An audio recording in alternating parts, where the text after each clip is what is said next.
हरितालिका तीज व्रत कथा। जय श्री राधे राधे। हर हर महादेव। जय माता पार्वती। आप सभी को हरितालिका तीज की हार्दिक शुभकामनाएं। आज भाद्रपद मास के शुक्ल पक्ष की तृतीया तिथि है। आज भगवान शिव और माता पार्वती के अमर प्रेम का प्रतीक हरितालिका तीज व्रत है। माता पार्वती ने भगवान शिव जी को पति के रूप में प्राप्त करने के लिए हरितालिका तीज का व्रत किया। यह व्रत अखंड सौभाग्य को देने वाला माना गया है। महिलाएं आज के दिन अपने पति की लंबी आयु के लिए निर्जला व्रत रखती हैं और कुंवारी कन्याएं भी मनपसंद वर की प्राप्ति के लिए यह व्रत रखती हैं। तो आज मैं आपको सुना रही हूँ हरितालिका तीज व्रत की बड़ी ही दुर्लभ कथा। इस कथा को पूरा सुनने से ही हमारे समस्त मनोकामनाएं पूर्ण हो जाती हैं। तो आप लोग बड़ी ही श्रद्धा और प्रश्न चित्र होकर इस कथा को अवश्य सुनिएगा। सूत जी ने कहा, हे शौनक आदि महर्षि गण मदार के फूलों से सजे हुए केश वाली दिव्य वस्त्रों से विभूषित पार्वती जी को तथा मुंडमाला में सुशोभित शिव जी को जो दिगंबर रखते हैं, ऐसे शिव जी को मैं बार बार प्रणाम करता हूँ। कैलाश पर्वत के रम्य शिखर पर विराजमान शिवजी से पार्वती ने पूछा, हे महेश्वर, आप आज मुझे कोई गुप्त से गुप्त रहस्य की बात बताने की कृपया करें। वह ऐसी बात हो जो सभी धर्मों का सार, अल्प विश्राम से ही करने योग्य तथा अत्यंत फलदायिनी कथा है, जिसमें समावेश हो। यदि आप मुझ पर प्रसन्न हैं तो उसे बताने की कृपया करें। हे प्रभु, मैंने पूर्व जन्म में ऐसा कौन सा तपदान या व्रत किया था जिसके फलस्वरूप आप जैसे त्रिलोक के अधीश्वर अनादि अनंत रूप वाले पति मुझे प्राप्त हुए। तब शिवजी ने कहा, हे देवी, अब मैं तुमसे सर्वोत्तम व्रत का कथन कहता हूँ, क्योंकि तुम मेरी प्रेयसी हो, अतः मैं तुमसे इस गुप्त व्रत को बतलाता हूँ। जिस प्रकार ताराओं में चंद्र, ग्रहों में सूर्य, चारों वर्णों में ब्राह्मण, क्षत्रिय, वैश्य और शूद्र, ब्राह्मण देवों में विष्णु, नदियों में गंगा, पुराणों में महाभारत, वेदों में सामवेद और इंद्रियों में मन श्रेष्ठ है, उसी प्रकार पुराणों में एवं वेदों में सर्वस्व उसी प्राचीन व्रत का मैं तुमसे कथन करता हूँ। तुम उसे स्थिर चित्त से सुनो। पूर्व काल में जिस व्रत को तुमने किया था, उसी के प्रभाव से तुमने मेरी पत्नी का स्थान प्राप्त किया है। प्रेयसी होने के कारण ही मैं तुमसे इस व्रत को प्रकट करता हूँ। भाद्रपद मास के शुक्ल पक्ष हस्त नक्षत्र से युक्त तृतीया तिथि के इस व्रत का अनुष्ठान करने से विधात देहित देविक भौतिक एवं समस्त पाप से स्त्रियां मुक्त हो जाती हैं। हे देवी, पूर्व काल में इस महाव्रत को तुमने हिमालय पर्वत पर किया। उन सभी पूर्व व्रतांतों का मैं तुमसे आज वर्णन करूंगा। तब माता पार्वती जी ने कहा, हे नाथ, मैंने इस उत्तम व्रत को किस प्रकार किया था, उन सभी वृतांत को मैं आपके मुखमंडल से श्रवण कराना चाहती हूँ। तब शिव जी बोले, पार्वती, पर्वतों में श्रेष्ठ हिमालय नामक एक पर्वत है, जो अनेक प्रकार की भूमि तथा विविध वृक्षों से परिव्याप्त है। उस पर्वत पर अनेक प्रकार के पक्षी, मृग, देवगण, गंधर्व, सिद्ध, चारण, बुद्धिमद आदि विचरण करते हैं एवं गंधर्व निरंतर गान किया करते हैं। उस पर्वत की चोटी पर फटिक विलोर नामक एक विशेष प्रकार की मणि है, स्वर्ण मणि और मूंगों से सुशोभित है। यह पर्वत आकाश के समान ऊंचा है। उसकी चोटियां सदैव बर्फ से ढकी रहती हैं तथा गंगा का निरंतर निदान होता रहता है। हे पार्वती, तुमने अपने बाल्यावस्था में जिस प्रकार की कठोर तपस्या की थी, मैं उसका वर्णन करता हूँ। भगवान शिव कहते हैं, हे देवी, तुमने 12 वर्षों तक मुख और ऊपर को पैर करके तपस्या की थी।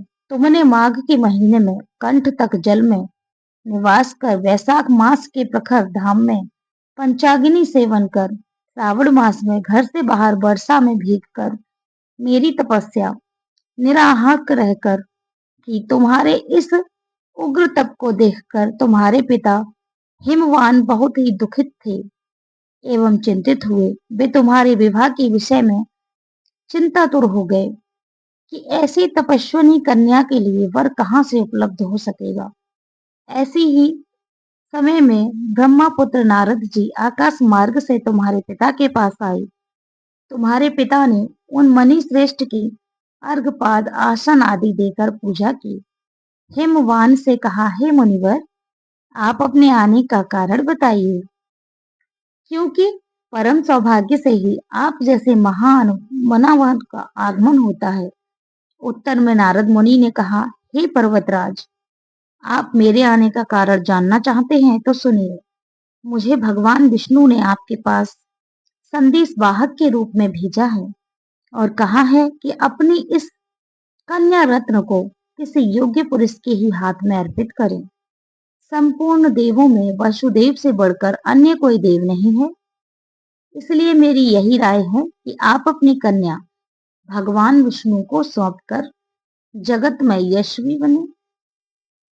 नारद जी की बात सुनकर हिमालय ने कहा, यदि भगवान विष्णु ने इस कन्या को ग्रहण करने की स्वयं इच्छा की है तो मुझे कोई आपत्ति नहीं है, क्योंकि आपकी सहमति है।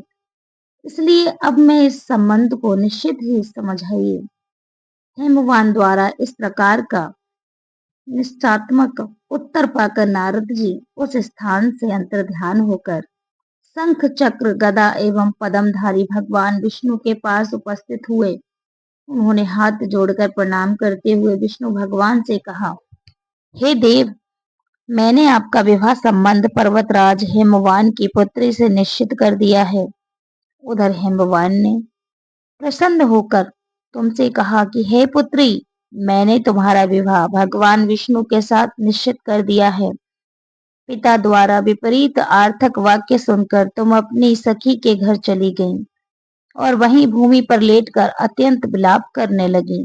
तुम्हें रुदन करता हुआ देखकर तुम्हारी सहेली ने तुमसे पूछा कि हे देवी, तुम अपने दुख का कारण मुझे बताओ, हम सभी निसंदेह आपका पूरा कार्य करेंगे।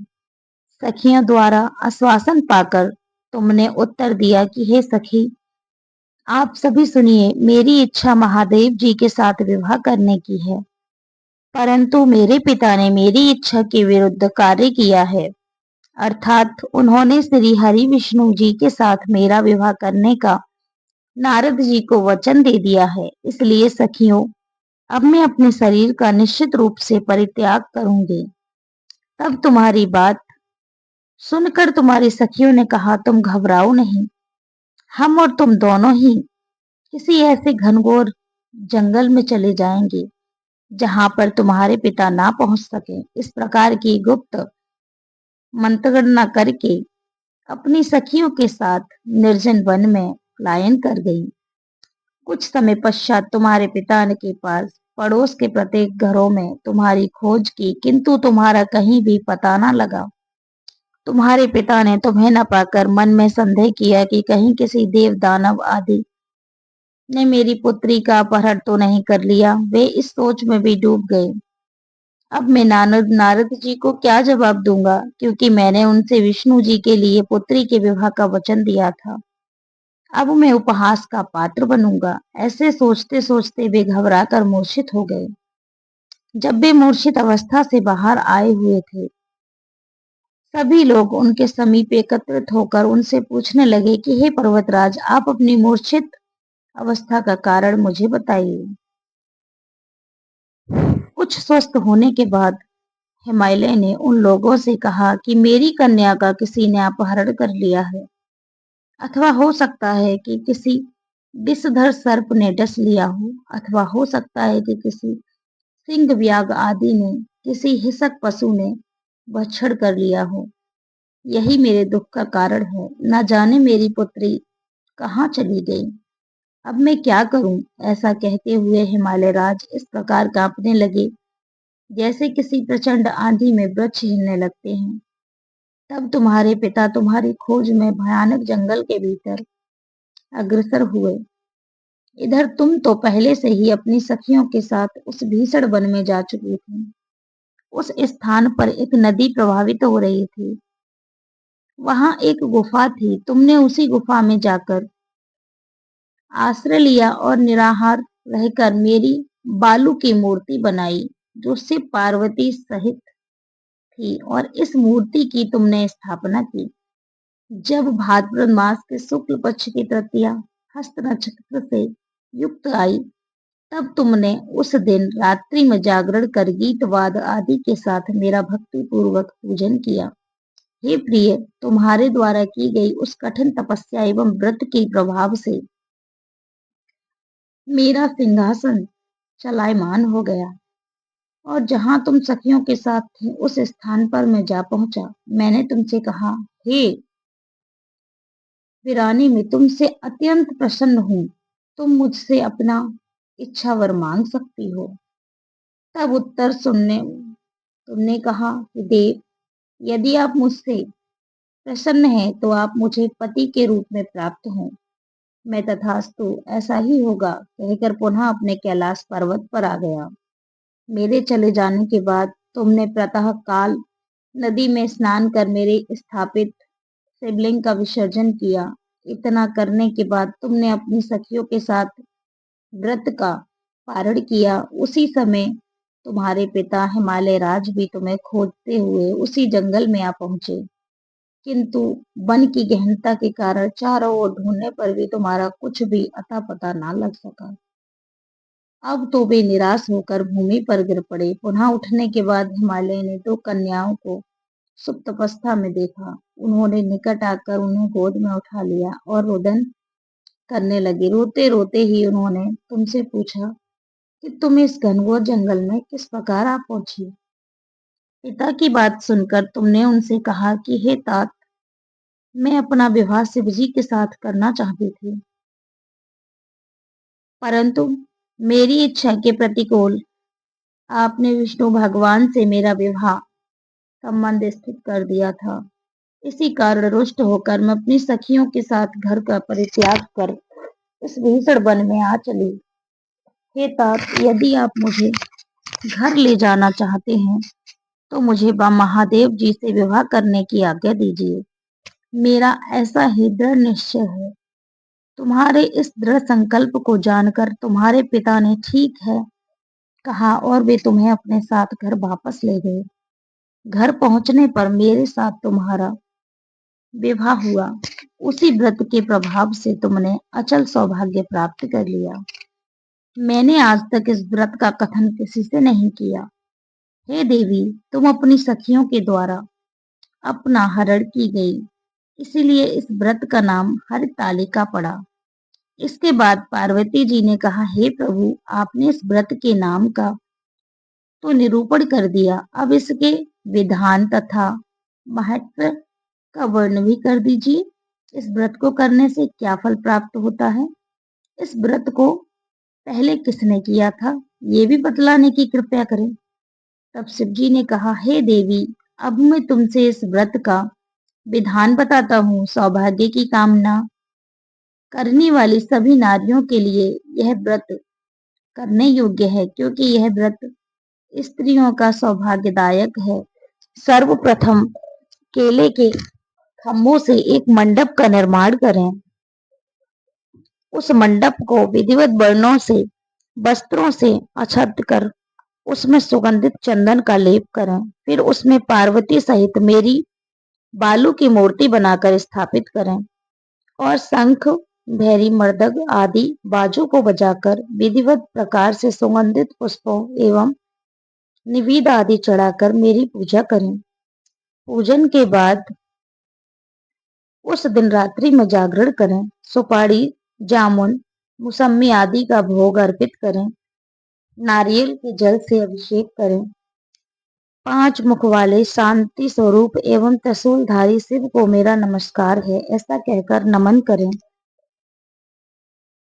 नदी भृंगी महाकाल आदि गणों से युक्त शिव को मेरा नमस्कार है तथा सृष्टि स्वरूपिणी प्रकृति स्वरूपिणी शिव की कांता पार्वती को मेरा नमस्कार है। हे सर्व मंगल प्रदायिनी जगन्मय शिव रूपण कल्याणम दायके शिव पुरुषे शिव स्वरूपा तेरे तथा शिवा के निमित्त एवं ब्रह्मचारिणी स्वरूप जगदात्री के लिए मेरा बार बार प्रणाम है। हे सिंह वाहिनी आप भवताप से मेरा उद्धार करें। हे माहेश्वरी आप मेरी संपूर्ण इच्छाएं पूर्ण करें। हे मातेश्वरी मुझे राज्य सौभाग्य धन सब प्रदान करें। इस प्रकार कहकर मेरे साथ तुम्हारी पूजा स्त्रियों को करनी चाहिए। विधिवत तथा श्रवण करने के पश्चात सामर्थ्य के अनुसार ब्राह्मण को अन्न वस्त्र एवं धन प्रदान करें। उसके पश्चात भाइयों से दक्षिणा देकर संभव हो तो स्त्रियों को आभूषण आदि भी दें। इस सौभाग्य वर्धिनी पुनीत कथा को अपने पति के साथ सुनने से नारियों को महान फल की उपलब्धि होती है। हे देवी इस विधि से जो स्त्रियां इस व्रत को करती हैं उन्हें 7 जन्मों तक राज्य सुख एवं सौभाग्य प्राप्त होता है। व्रत के दिन जो नारी अन्न का आहार ग्रहण करती है वह 7वें जन्म तक संतानहीन एवं विधवा होती है। जो स्त्री उपवास नहीं करती वह दरिद्री पुत्र शोक से दुखी एवं झगड़ालू होती है तथा नरक वास करके दुख भोगती है। जो नारी इस व्रत के दिन भोजन करती है उसे सूकरी दुग्धपान करने वाली स्वर्णी जल का पान करने से जौंक अथवा मछली मिष्ठान भक्षण करने से चींटी आदि योनि में जन्म लेना पड़ता है। अनुष्ठान की समाप्ति पर नारियों को चाहिए कि वह चांदी सोना तांबा अथवा इन सभी के अभाव में बांस की डालियों में वस्त्र फल पकवान आदि रखकर दक्षिणा के साथ ब्राह्मण को दान करें। अंत में दूसरे दिन व्रत का पारण करें। जो नारियां इस विधि से व्रत का अनुष्ठान करती हैं वे तुम्हारे समान अनुकूल पति को प्राप्त कर इस लोक में सभी सुखों का उपभोग करती हैं। अंत में मुक्ति प्राप्त करती हैं। इस कथा के श्रवण मात्र कर लेने से ही स्त्रियां हजारों अश्वमेध यज्ञ का एवं सैकड़ों वाजपेय यज्ञ का करने का फल प्राप्त करती हैं। हे देवी मैंने तुमसे इस सर्वोत्तम व्रत का कथन किया जिसके करने से करोड़ों यज्ञ का फल सहज ही प्राप्त हो जाता है। अतः इस व्रत के फल का वर्णन सर्वथा अकथनीय है। हर हर महादेव। जय माता पार्वती। अब आइए सभी मनोकामनाओं को पूरी करने वाली भगवान शिव और माता पार्वती की इस चमत्कारी कथा का श्रवण करते हैं। एक गांव में भगवान शिव का परम भक्त ब्राह्मण रहता था। पंडित जी जब तक रोज सुबह ब्रह्मा मुहूर्त में उठकर नित्य कर्मों से निवृत्त होने के पश्चात भगवान शिव का पूजन नहीं कर लेते थे तब तक उन्हें चैन नहीं पड़ता था। जो कुछ भी दान दक्षिणा में आ जाता था उसी से पंडित जी अपना गुजारा करते थे और दयालु इतने थे कि जब भी कोई जरूरतमंद मिल जाता तो अपनी क्षमता के अनुसार उसकी सेवा जरूर करते थे। इसीलिए शिवजी के परम भक्त ब्राह्मण देवता गरीबी का जीवन व्यतीत कर रहे थे। पंडित जी की इस दानी प्रवृत्ति से उनकी पत्नी उनसे नाराज हो गई थी, किंतु उनकी भक्ति परायणता को देखकर उनसे अत्यधिक प्रेम करती थी, इसलिए वह कभी भी उनका अपमान नहीं करती थी। साथ ही अपनी जरूरत का धन वह आस-पास पड़ोस में मजदूरी करके जुटा लेती थी। एक समय ऐसे आया कि जब मंदिर में दान दक्षिणा कम आने लगी, जिससे पंडित जी को आर्थिक तंगी का सामना करना पड़ा। घर की मूल आवश्यकताओं की पूर्ति न होने के कारण ब्राह्मणी को दुखी रहने लगी। इसी तरह एक दिन महाशिवरात्रि का दिन आया। उस दिन भी पंडित जी हमेशा की तरह ब्रह्म मुहूर्त में उठकर नित्य कर्मों से निवृत्त होने के लिए नदी की ओर चल दिए। संयोग से उस समय उस रास्ते में पर्वत पार्वती जी और शिव जी गुजर रहे थे। अचानक से पार्वती जी की नजर उस ब्राह्मण पर पड़ी।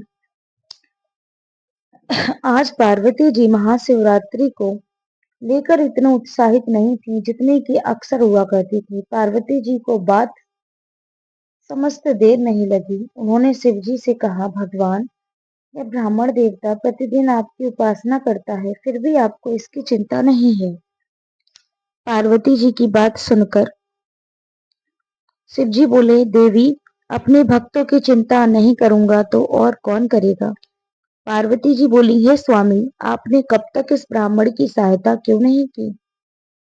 जब शिव जी बोले, हे देवी, आप निश्चित रहिए, अब तक उसने जितने बेलपत्र शिवलिंग पर चढ़ाए हैं, वही बेलपत्र आज रात्रि में उसे धनपति बना देंगे।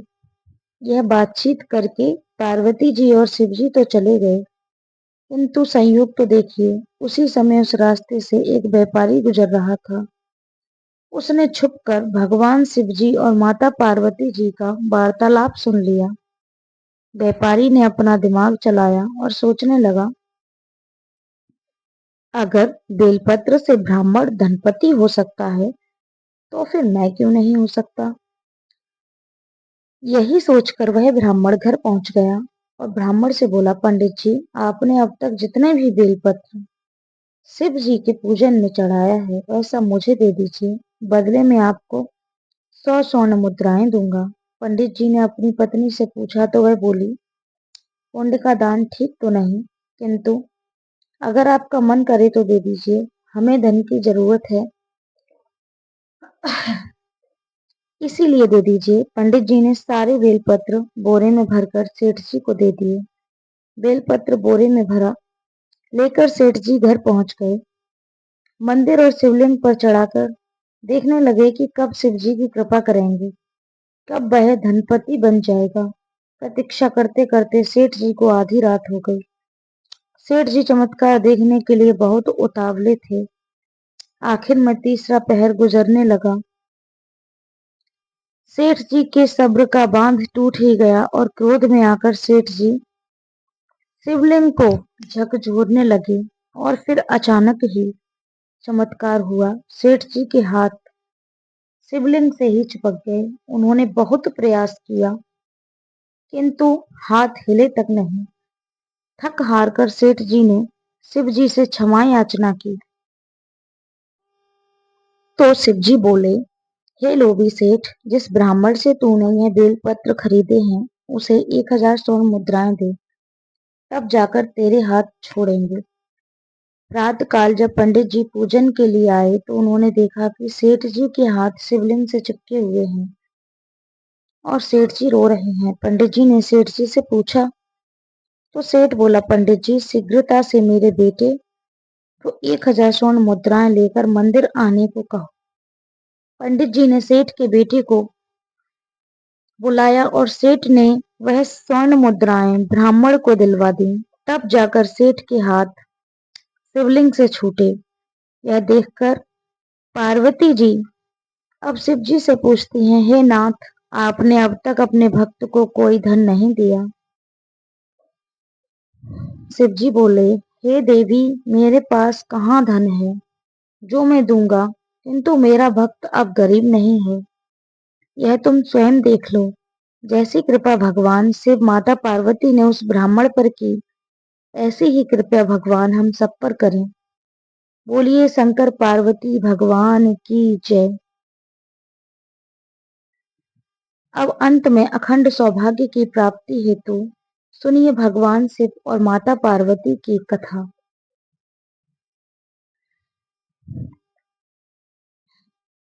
ये कथा भगवान शिव जी और माता पार्वती की है, विवाह से जुड़ी हुई है। आज के दिन हम पवित्र कथा को सुनाने से हमारी समस्त मनोकामनाएं पूर्ण होती हैं और सभी संकट दूर हो जाते हैं। तो आप सभी लोग पूरी श्रद्धा और प्रश्न चित्र मन से इस कथा को पूरा अवश्य सुनिए।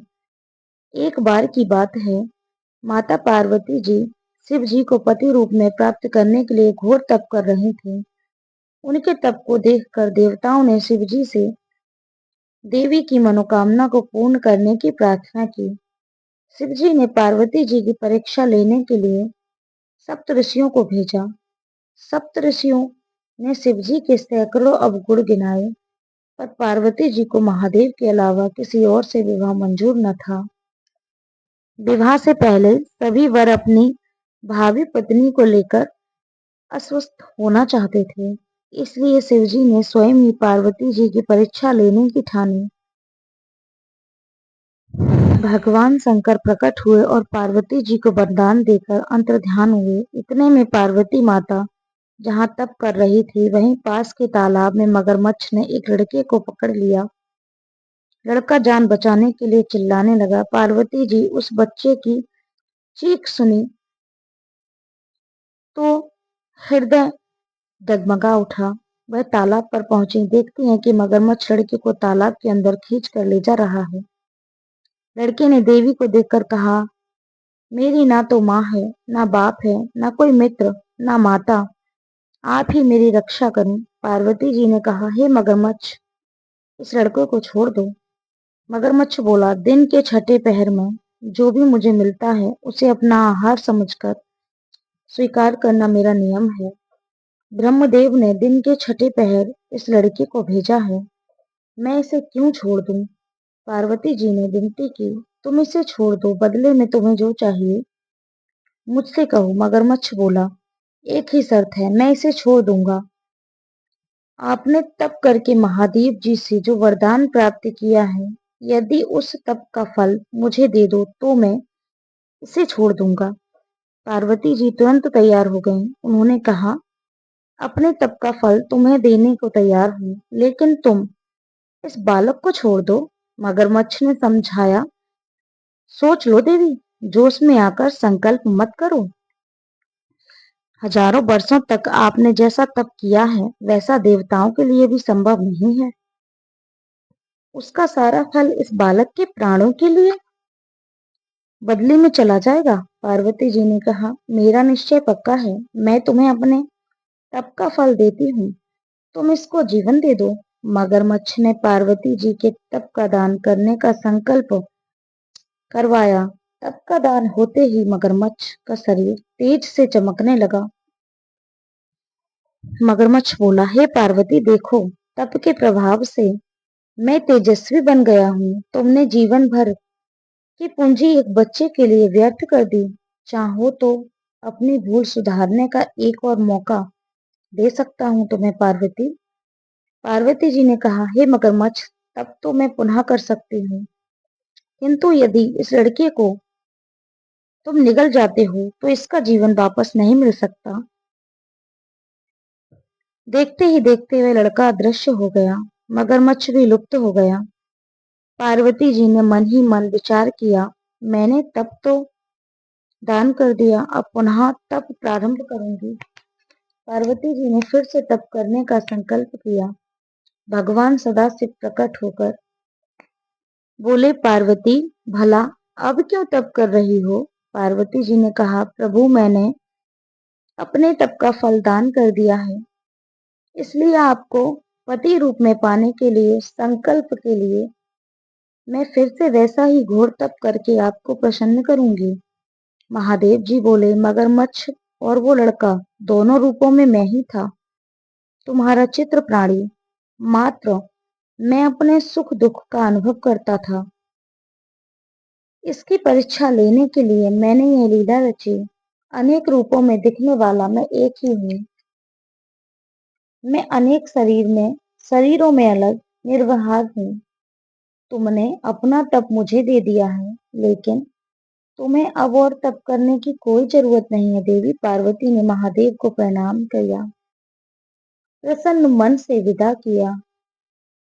बोलिए शंकर पार्वती जी की जय। अगर वीडियो पसंद आई हो तो प्लीज मेरे चैनल को सब्सक्राइब करें, मुझे सपोर्ट करें और कमेंट में हर हर महादेव अवश्य लिखें।